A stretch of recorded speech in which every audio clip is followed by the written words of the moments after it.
Hare Krishna, Krishna Krishna, Hare Hare, Hare Rama, Rama Rama, Hare Hare.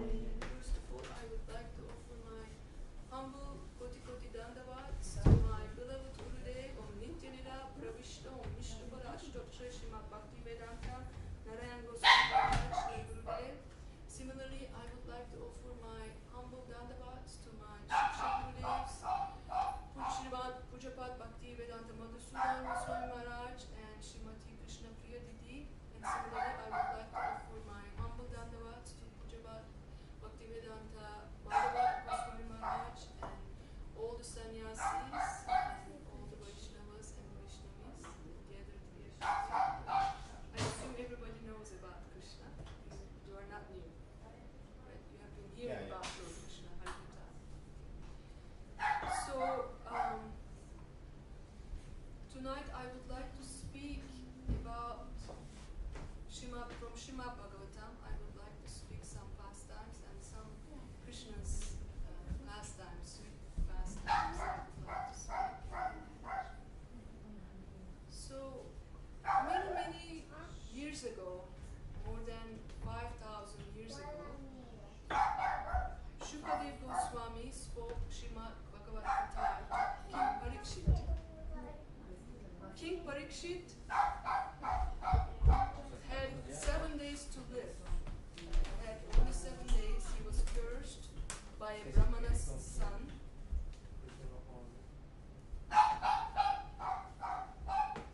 But even though Parikshit was the king of all the whole world, he had the kingdom greater than anybody else, the whole world.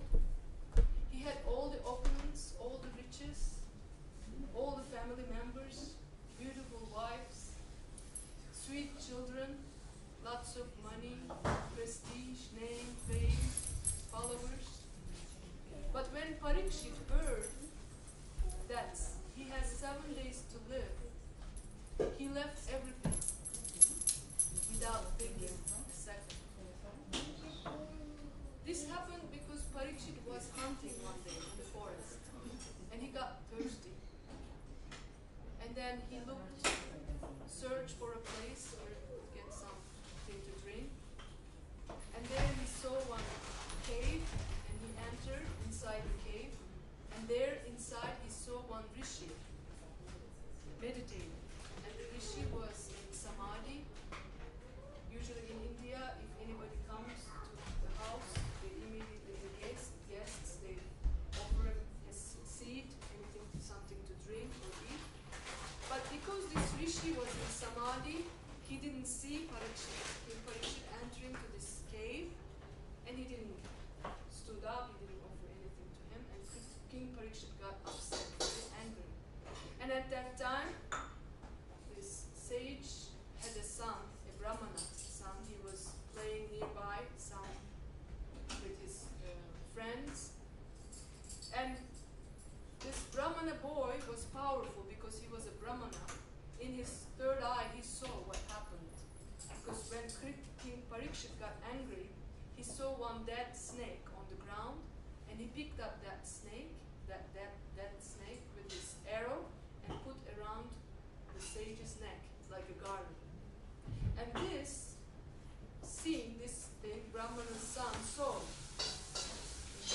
third eyes, and he got very angry, and he touched the water nearby where they were playing, and he said, in 7 days, King Parikshit will be beaten by a snake, and he will be poisoned, and he will die.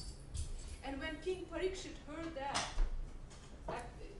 they sent one messenger to the king, that now king was cursed, and he had 7 days to live. And immediately he left everything.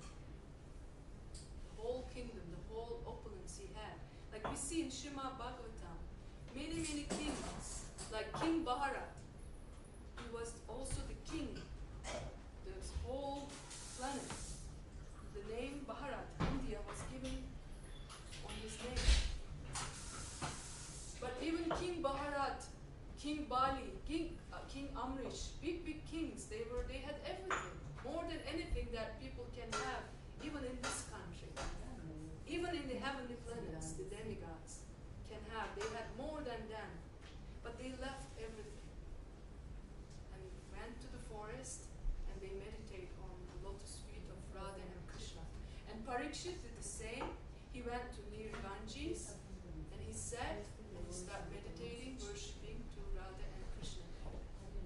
And at that time, one beautiful boy, 16 years old, naked, completely naked, he just came there.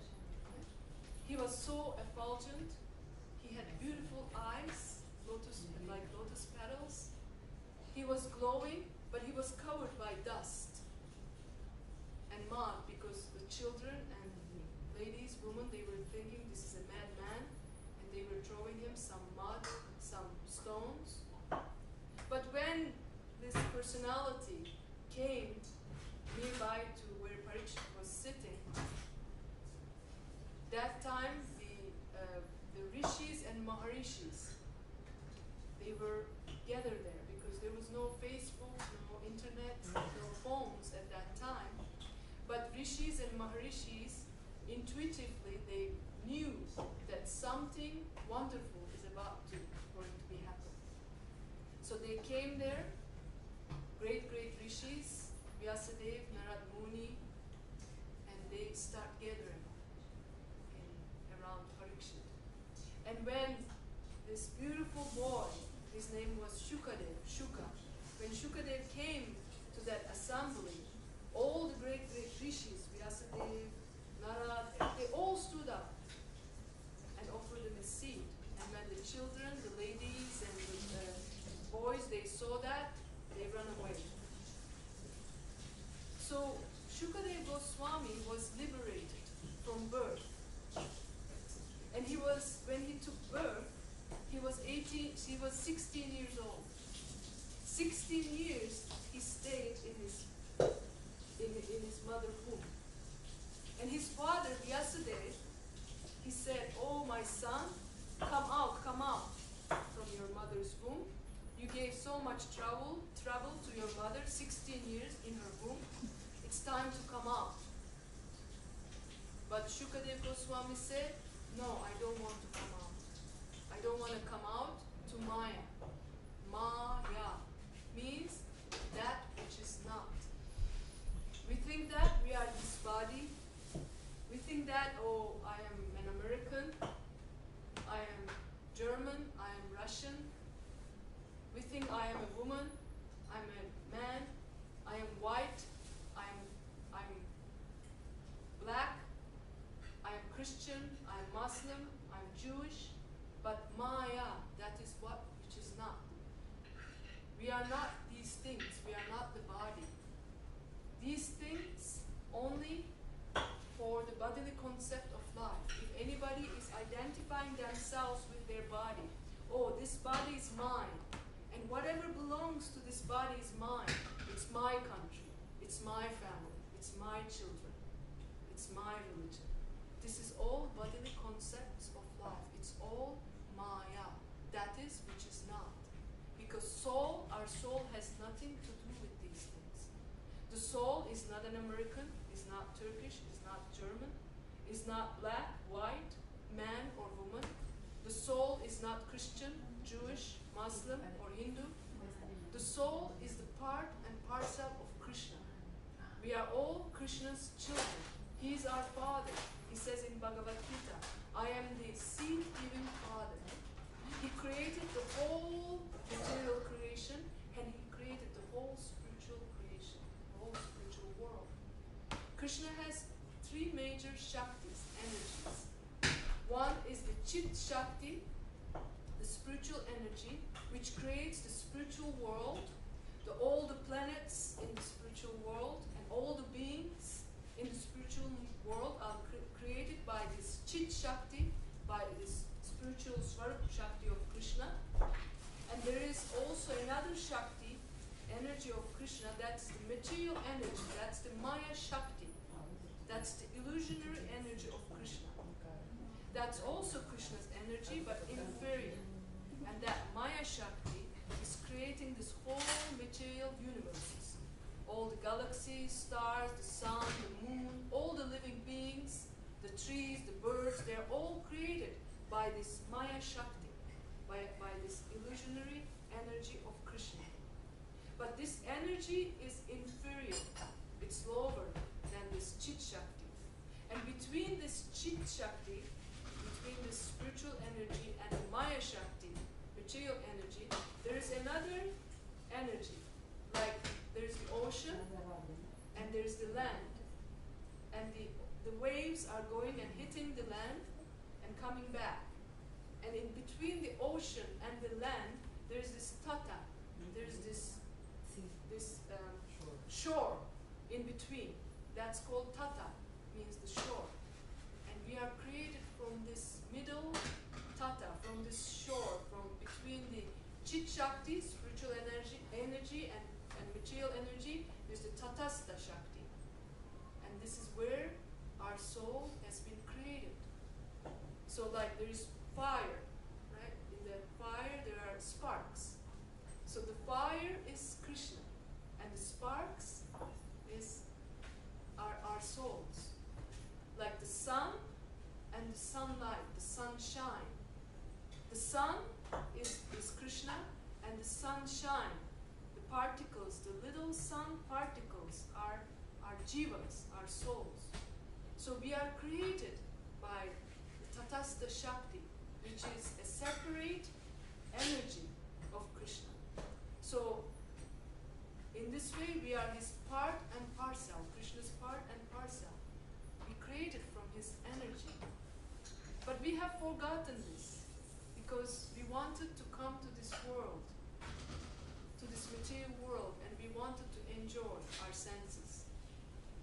We wanted to see beautiful things.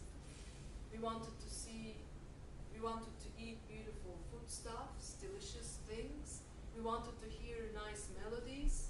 We wanted to touch soft things. We wanted to smell beautiful fragrance. That's why Maya Shakti, material energy of Krishna, gave us one material body. Now our soul is covered with this material body. And also Maya Shakti gave us one subtle linga, sharira, it's called one subtle body. So now our souls are covered by these two bodies. One is gross, material body, which is made of earth, air, fire, water, and space. And the other linga, subtle body, is made of the mind, intelligent, and false ego. When Maya Shakti gave us this material body, immediately we also got one false ego, gross ego. That because of that we are thinking, oh, I'm this body, and whatever belongs to this body is mine. This is our false ego. And also the second false ego is in the subtle linga sharira, in the mind. Very subtle, we cannot see that. The body we can at least see, but our mind, the mind we cannot see. But the mind thinks, because of the false ego in the mind thinks, oh, I'm an American, I'm a lady, I'm black, I'm white, I'm Jewish, I'm Christian. This is very subtle, the false ego. So this is Maya. This is which is not. It's an illusion, because we are not this body. Our Gurudev told us many, many times, what is the truth of this body? This body is a bag of urine, stool, blood, and unwanted things. If the doctors, they cut the body, if they cut our body, what will they see? They will not see the soul in our hearts. They will see all these unwanted things. This is the truth. This is the reality of this body. But now, because we are under the influence of the illusionary energy, we are thinking that we are this body. Like there was one lady, he got one cage from the market. And inside the cage there was a beautiful bird. And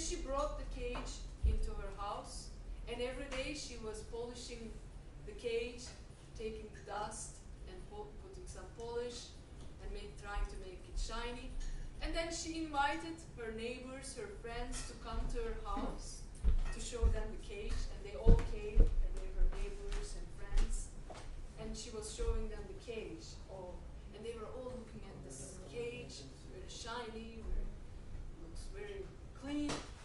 But then all of a sudden, one of her friends screamed, "Oh, what is that at the bottom of the cage?" And they looked, and they saw one dead bird. The bird was dead.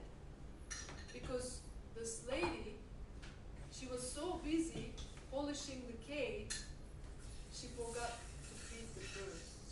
And the bird was killed. So now we are like that, like this lady who's polishing the cage. We are constantly polishing our bodies.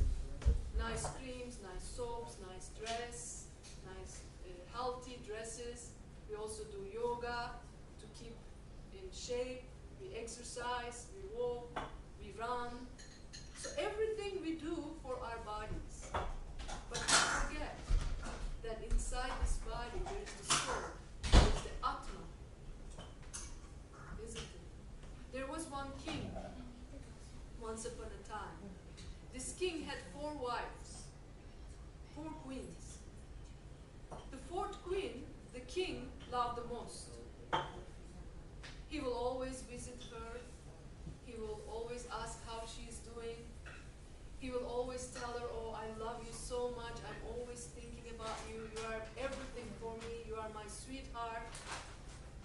So always king was spending time with this 4th queen of his.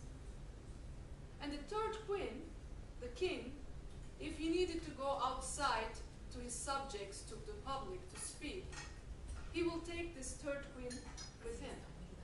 And for this reason, the king will buy nice dresses to this queen, to his 3rd queen, nice ornaments, earrings, jewelry, and she will put all these nice clothing and jewels. And when king needed to go outside to the public to speak to her subject, she will go with him. And the 2nd queen, the king will sometimes visit her, and the 2nd queen was very, very friendly to this king. They were good friends, like a relative. Always this queen will cook for the king, and always will ask in a friendly way how the king is doing. Is everything okay? Is anything worrying him? And the 1st queen, the king, will completely neglect her. He will never visit her. He will never ask how she is doing. Does she need anything to eat? Does she need anything to wear? The king will never go and visit her, never ask how she's doing. He will completely neglect her. So she was skinny. She had nothing to eat. She had nothing practically to wear. So then time passed. The king got old. Old age came, and now the king is about to die. And on his deathbed, he called his 4th queen first, the one that he loved the most. The 4th queen came, and then the king said, "Oh, my beautiful queen, oh, my darling, I always loved you. I always thought about you. You were always in my mind. I never forgot you even a second. Now I am dying. I'm going to the other side of the world. Please come with me. I don't want to go alone. Please." But the queen said, "No, I cannot go with you." When the king heard this, he got so upset as if a knife got into his heart. Then he called his 3rd queen, and he told her the same thing. "Oh, my queen, I always bought you nice clothes, nice earrings, nice jewelry. Always I was thinking if you had something to eat, you had something to wear. So please, I'm dying now. Please come with me. I don't want to go alone to the other side of the world when I die. Please come." But the queen said, "No, I will not go with you. It's not that I will not go with you, I will marry to somebody else." When king heard that, there was like this second knife got into his heart. And then he called his second wife, the one who was always friendly to him. And that queen also came, and the king told the same thing to her. Please come with me. I'm dying. I don't want to go alone. And this queen said, okay, I will go with you. But I will go with you until the graveyard. I will put you in the grave, inside the earth, and then I will turn my back and I will go on my way. And king, again, she's not going with me, he thought, and he was again upset.